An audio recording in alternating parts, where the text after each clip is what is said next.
I found out that I was like really underknowledged.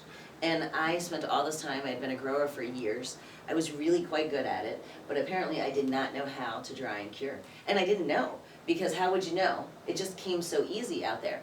So, you know, I was growing out here, and here I was, and for a minute there, as long as you get rid of it as quickly as you make it, you know, all you gotta do is pseudo-dry it, but it's the storing and really, that really matters. And this is why so many times when you buy something, you leave it in a bag and the next day it's moister than you thought it was when you bought it. You know, that's because someone didn't finish the process, right? And I think all of us have bought that before, all of us have had that, and as long as, you know, no one thinks too much of it until suddenly you have a plethora in your house and you're like, what the fuck is going on? This stuff is getting wetter and wetter the longer I hold it, and that means that someone didn't actually properly finish the product, and it's going to destroy it eventually. And I've spent time where, you know, I was putting it away thinking I had it done because I did everything I did in Colorado, and then I look at it a week later and I see white lines in my herbs, and I'm like, oh shit, you know, that's all gone. You know, I mean, now my goat gets more food. So it's really important because you put months and months into growing something, and the last thing you want is to clean it up, spend all that time, and then have nothing. They wanna say my name, but they holding back. They wanna say they hate, but they know it's cap. I ain't playing no games, I just do that's fact, and I don't feel when it's, you know, you clean it, I clean mine immediately. When I clean mine while it's still on the plant, you know, because I don't like drying it upside down. Some people cure it. You cut your plant, you hang it upside down from some lines, you know, fishing line or whatever in your house, and as long as you control the humidity, you're pretty good. And realistically, if you're in it and you're comfortable, your plants are comfortable. You know, people make a big deal about it having to be in a special tent and this and that. Really, if you're comfortable, they're comfortable. I choose not to hang it like that. I actually clean all my girls. I trim everything up, I take it off of there, and I put it on trays, and depending on how big my harvest, I have really big trays. The trays that you get in like a dog crate are perfect. They're huge, big trays, or I use trays like this, and I keep it piled on itself, and it's gonna air dry, you know, but keep it out of the light, just normal light, nothing bright. And after about 24 hours, I move it into one of these kind of containers, and you can use different kinds, something that's kind of airtight. And I've modified mine to have a little humidifier disc on it, because, you know, it's wonderful. Tells you exactly what's going on. And this one, you know, I just put the disc in there, and you can get these things at like on Amazon for like next to nothing. They're really inexpensive, and it tells you the temperature that you're working with, and it tells you your humidity. If you know, understand technology at all, you can probably figure out how to make it not say degrees Celsius, but I have no idea, so I just do the translator every single time. I'm sure, but I don't know. So, but I do know it probably came with instructions. It probably did. Don't know. Yeah. So I do know that in big numbers it tells you what the humidity is, and that's really all that matters. So that's what matters most. So when you have it out here, you know, you have it on your tray. I keep it close to itself because it kind of rehydrates itself. And you just fluff it, and as soon as you notice it has like just a little bit of crisping, I airtight it. Put it in here, stick this on the outside so I can read it, put the lid on here, and you'll notice it'll remoisten itself. And the first day it's 24 hours, and then each day it's just a little less, and you're actually slowly curing your herbs. How you doing? By the time you get down, eventually it's going to get down to around. Yeah, I help prefer yourself if you want to see humidity. Yeah, go for it. Some people go as high as 67%, but I store my stuff long term, so I don't want to go. I go a little low, you know. So when you figure out what you're, you know. And that's it. I just go back and forth between the two, and you know, you can buy all kinds of contraptions, but you can literally buy this at Walmart, and it's all you need. And throw one of those little discs in there, and when you notice the humidity go up and it's moist, you know, you come home after work, toss it back on this tray, leave it on the tray, and a nice little pile on top of itself. When you get ready to go to bed that night, the first night after you put it back in here, the first night I'd probably leave it overnight. When you wake up in the morning before you go to work, stick it back in there. When you come home the next day, do the same thing. And after 2 weeks of doing a slow cure, you get the sweet taste. It takes that earthy taste out of it. You get more of that sweet taste, because if you cure too quickly, it's a harsher smoke. and you don't really want that, right? So you're trying to get that smooth smoke, so that's why you want to do it a little bit slower. And these, like I said, the discs make it really, really easy. After you finish drying everything, then you want to, there's another way as well, I'm sorry. There's also these bags, if you just don't want to worry about this, you can go to a grow shop and buy these bags, and it's called a burp bag. Yeah, they breathe. It breathes, yeah, you can totally do this, but this is, I guess, a more expensive way of doing it. Or lazier. Right, you put all your herb in there, and it burps itself, which is kind of a unique thing. When I first started doing this, I used brown paper bags, like literally grocery store brown paper bags. Fantastic. You just, put your herbs in there and bounce them around so that they don't sit on top of each other. And then if you feel the outside of the bag getting slightly moist, switch to a different bag. But, this has been like such an inexpensive way, and it works really, really, effectively. Now, have you ever used a little bourbon bag? 'Cause I wondered if there's, of course, it flavors anything or just a difference in. So they're kind of new, and this was, I got the guys from, the grow shop gave me this the other day, and I said I would use it on my next harvest. So We'll find out then. I haven't had a chance to yet. It'll be interesting to see. After I finish drying it, I store mine in just everyday old Jam mason jars. They're great, and if you want to take out all the air, the vacuum sealers that you use for your meat and stuff at home that use these bags, this is a lid they have to put on top of it. You add this on here without that, and literally suck it in there. It takes all the air out of it, and then it's completely vacuum sealed until you choose for it not to be. So like this one, when we pop it off, it'll go, because it's, vacuum. Hell, you could put wine in that sucker, take it out. Oh yeah, it's amazing. Suck that air out. This is Man. amazing. And it's like, $20. And it'll. Where'd you fetch it? Amazon. The enemy. Okay. I know, I'm a commercial for them. I can't help it. But it's fantastic. I mean, and you can use it. And if you didn't want to do it with mason jars, you can still vacuum seal your herbs in these bags, but then every time you want something, you gotta cut the bag open, and it your bag ends up really tiny by the end of it because you keep cutting and opening. But this one, you literally can use the same jar over and over again. I've been using this for like 4 years now, and it never fails me. What do they call that? Air sucker Let's thing? see if it says. It says Food Saver Jar Sealer. Yeah, I was gonna say it. Food Saver, and it's actually the name brand Food Saver Y'all got Jar a pen? Sealer. Yes. Food safety jars. So that was the easiest way to store it. So these little discs, again, same place I told you to buy the other ones. It tells you your temperature, and it tells you the temperature and the humidity. So then you don't have to guess it, and you can reuse them over and over again. This is the same disc that's on here.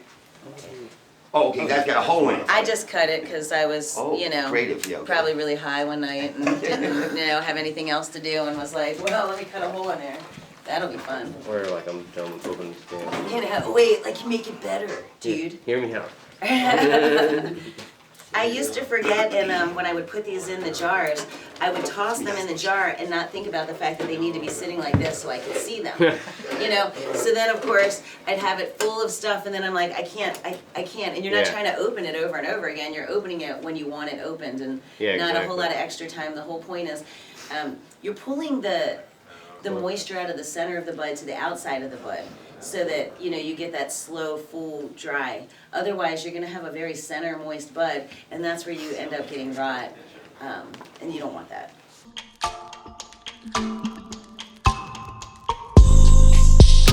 So there's drying and curing. Some people do it separately, like right. So I do a slow dry, which actually cures it at the same time, and it takes me 2 weeks. Okay, like you said, 2 weeks in and out. 2 weeks. Okay. In and out, in and out. The first day, 24 hours, literally, the stuff is wet. The bad part about this is, this is one of the misconceptions. It actually, while curing, your bud is going to get darker in color. Mm-hmm. So when it comes off the vine, it's, or the plant, it's beautiful. It's bright green, it's limey, it's all this and more. Red and blues and If you cure it properly, it's going to lose some of that lime green. It just that's the way. So some of this lime green stuff you see might actually be a little, undercured. Yeah, I was gonna say, 'cause it's kind of chlorophyll. Yeah, but conversely, if you cure it too much, will it look like 1970s brown Mexican weed? Yes, Yeah, yes, yes, yeah. yeah. And if you air dry it too quickly, like I mean, that's the other thing. If you do it too quickly, your red hairs don't lay down properly. So if you ever see herb that has the little red hairs that are like, looks like someone stuck your finger in an electric socket, it was dried a little too quickly. So if you had actually moved it into a container and let it rehydrate itself and pulled it back out, those hairs would have laid down more nicely. But that's a sign that it was kind of like a shock dry, and it makes it a little harsher. Yeah, but of course, like you say, you flavor it. Now, does the intensity of the 9s, the 10s, the 50s, and the thousands, deltas, all change strength as it cures? Can you cure it to stronger, or does it, once you You kick can definitely destroy the level of buzz? cannabinoids you have. Like your cannabinoid values, one of them is light. So like storing it, even though like I store it in air, so like you want to make sure your stuff is stored after after you've cured it or finished it. You want to make sure you store it in an airtight and hopefully not a whole lot of light. So things sitting out in bright lights, that's terrible. And amber jars are fantastic, but go to Walmart now and try to find some. Everybody knows,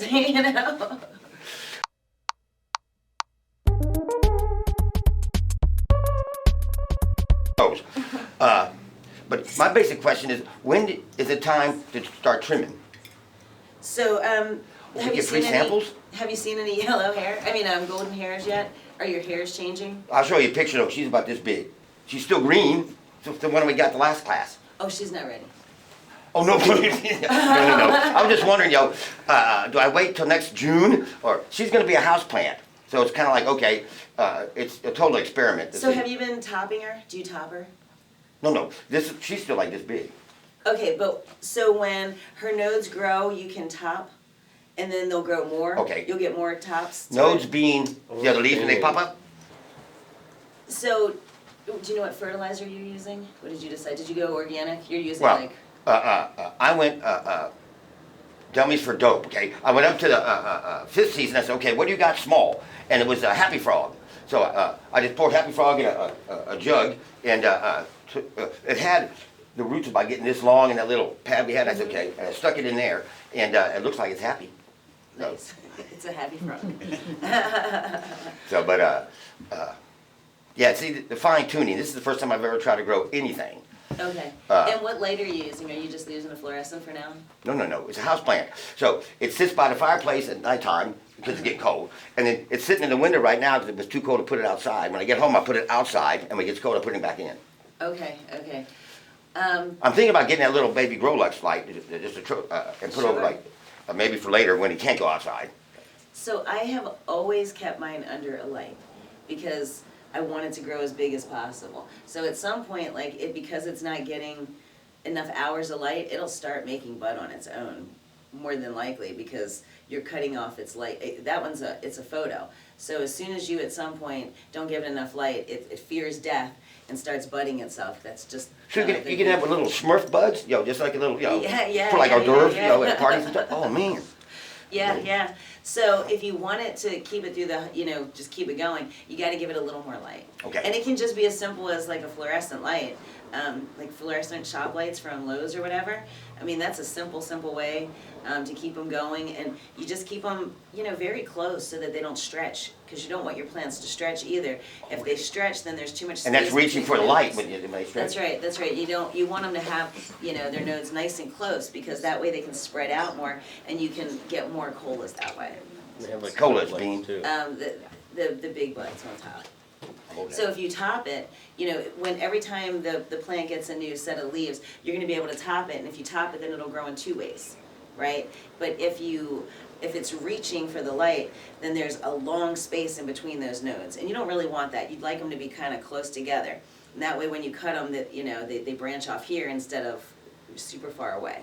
Okay, so it bushes it instead of going up. That's right. Okay. Yeah. You don't want all that wasted growth. And then you can just push everything down like this, and it bushes your plant out that much more. Oh, so you can kind of massage you back, Yeah, like I just be gentle, but like you know, especially when the stalks are very like soft and green, they're supple. You can bend those things in every direction. And just be gentle with them and bend them. Don't, put your finger on the inside of them and you can bend those plants and they'll stay down, and you'll watch over 2 days, they literally will just come right back up to the light and just shove them back down again. And that way you get a nice big bushy plant.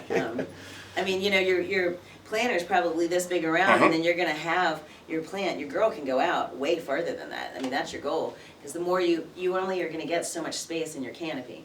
You get a foot from your light, basically, and then you probably have 2 foot that is really penetrating that light, that's gonna give you your density of buds. How high do you usually get your plants at home? So I use a turntable on mine because I'm super, super lazy and I can't reach to the back of my plants anymore. So if you like spin it, the thing spins around. It's really fabulous. I should take pictures.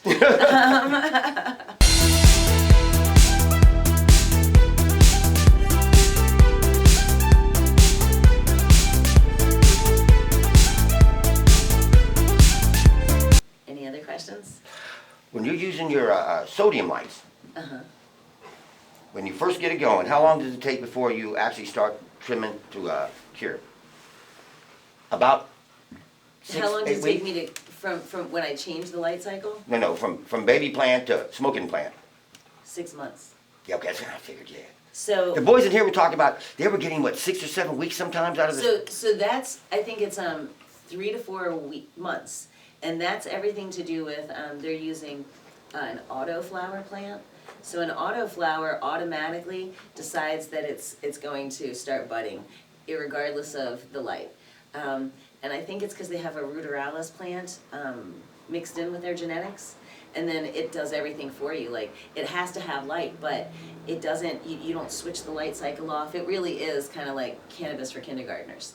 It's fantastic. So you can put that like me in a pot in the house, stick in the corner, and it's happy. And it just does it. Whereas photo plants require you to actually change the light cycle on them to actually get what you want out of them. And if you take them outside, of course, Mother Nature changes the light cycle for you. But if you're an indoor person, then Mother Nature doesn't change the light cycle for you. You got to figure that out.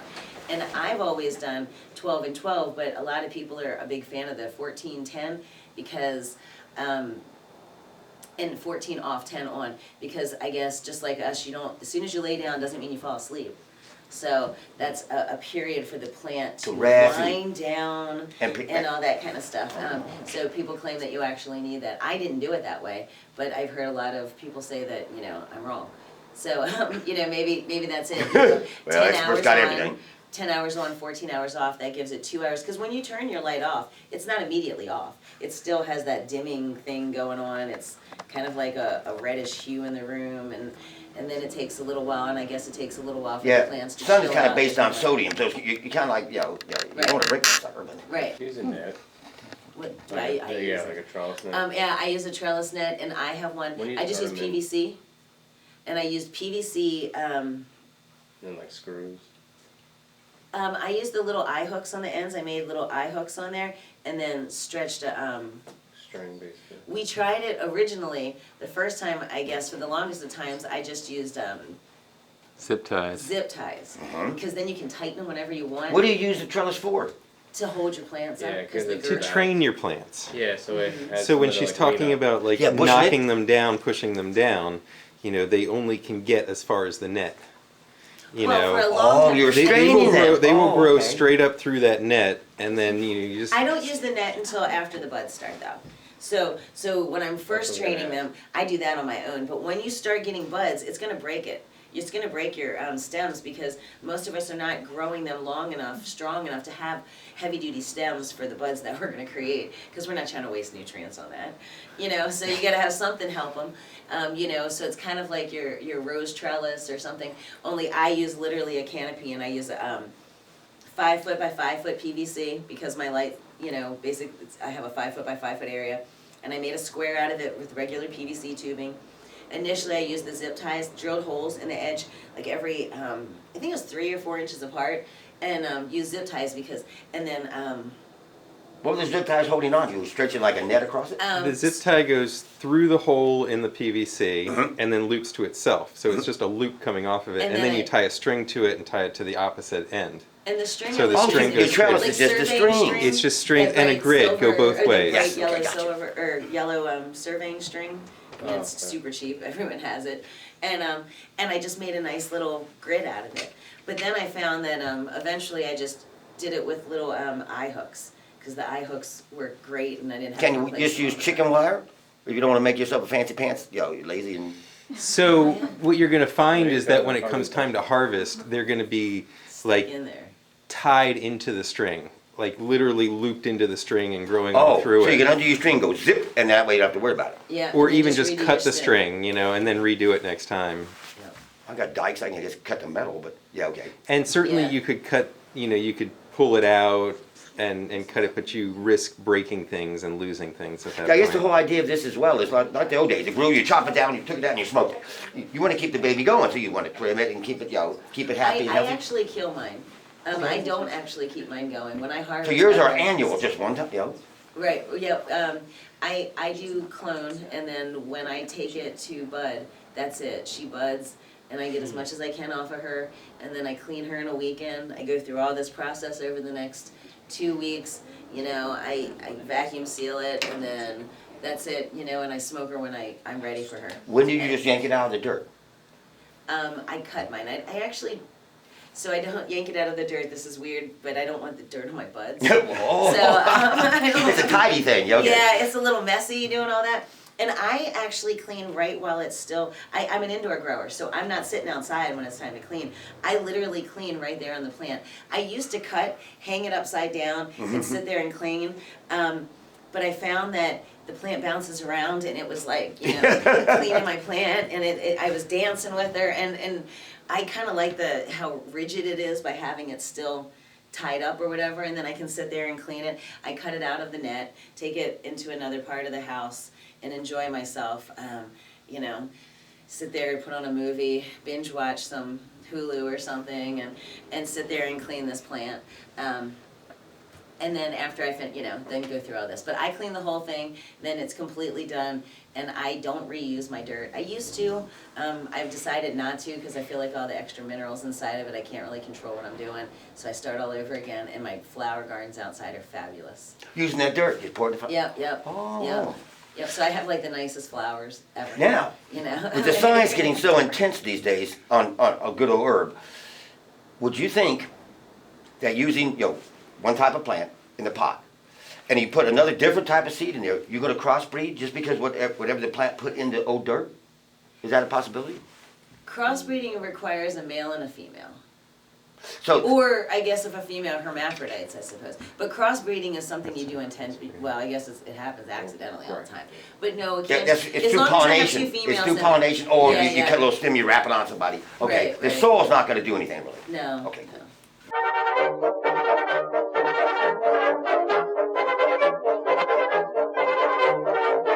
So this seed is amazing, but, its genetics has the potential to be amazing. But, I guess just as easily, if you're not careful, you can have some counterfeit guy who's like, hey, buy these seeds, buy these seeds. Yeah. I mean, Son of a bitch. we've had Yeah, some it's like- crazy people show up in here with like little vile looking things of seeds with some homemade label on them being like, we're the next greatest thing. And, that's terrible. But it's not 25 cents a seed. Not 25 cents, no, more like $25. Yeah, but I'm saying. Dang. Absolutely. It just shows you. You should never throw anything away. I used to have a Yeah, vial. yeah. I mean, it was Colombian Go Bud, a little tie. Isn't that and everything. crazy? And I said, well, I don't need this. Well, and actually, that's one of the things people are talking about now more than ever is that we all hated finding a seed in our bag. Oh, right? yeah, yeah. That was like, fuck him, I'm not going back to that dude ever again. And now we're like, let me find a seed, let me find a Yeah, seed! Score, I mean, when I found that Chem Dog seed, I was like beside myself doing a dance, I was like, damn, hooked me up, and I ended up growing, Chem Dog for like 2 years out of a seed that I just found in the bottom of a bag by accident. Now, okay, you found one seed. I found 2, one was a boy, unfortunately. That's how I But- fucked up all this stuff. But the trick is, the other ones didn't seed. So how did you keep growing it? Was it the same plant you just kept nourishing for 2 years? Clones. Clones. I'm a cloner. Oh, so what do you do? Cut a little bit off and just stick it in the ground? Just like we did last, Oh, of course. Yeah, of course, yeah, what I'm yeah, doing yeah. now. Yeah, damn. Yep, They yep. just, I need a book and maybe an instructor's around to tell me what to do here. Well, and I will tell you, I don't usually do this, but I bought this book years and years ago, because it kind of gives my age. But Ed Rosenthal, I think everybody probably knows who he is, but Marijuana Grower's Guide, he just came out with a new one. Like, I mean, mine's old, obviously. It's falling apart. You're welcome to look at it. Just don't rip all my pages out of it. Yeah, right, no, It's that's already good, yeah. been ripped out. But it's a great book, and he just came out with a new one just recently, so it doesn't have to look like that. And it's updated, because mine's, again, 30 years old, so No science, yeah. as much as it's fantastic, there's some new things, and if you want to be up on the latest and greatest. And I did just buy it. Unfortunately, it's supposed to be delivered tonight, so I'll bring it in. Y'all can look at it, but you can't take it home with you. Amazon too? No, I actually got it directly from him. Okay. He actually sells it direct, so you can actually. He is online. You can That's buy Probably it. on Amazon too, though.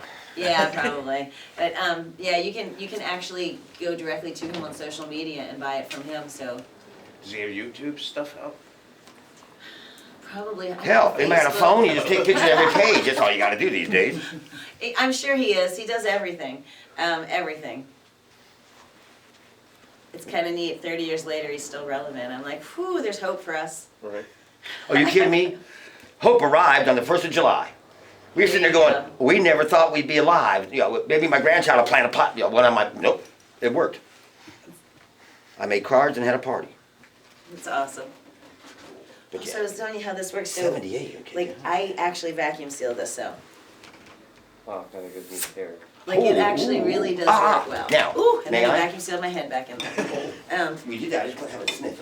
It probably won't smell Ooh, it smells nice though. Does It it? smells very earthy, actually very autumnal. like much. So basically, you know, there's a bunch of seeds, and that's the reason that I brought it in. 'Cause, Oh, damn, okay, yeah, this is the there's- male one? Like, I literally fucked up and made seed like a motherfucker. But they're fantastic seeds. Yeah, you're right, They're mine. free. They're yours. They are not feminized, so, you know, remember that. Which means you don't have to worry about it until you start budding it. But then at that point, if you got a male, rip him out, because Okay. males suck. Hair breed. How do you take, I'm down with we're the finding boys. that attitude is prevalent along around, but how do you Weed tell the growing and difference? feminism, 1 in 1.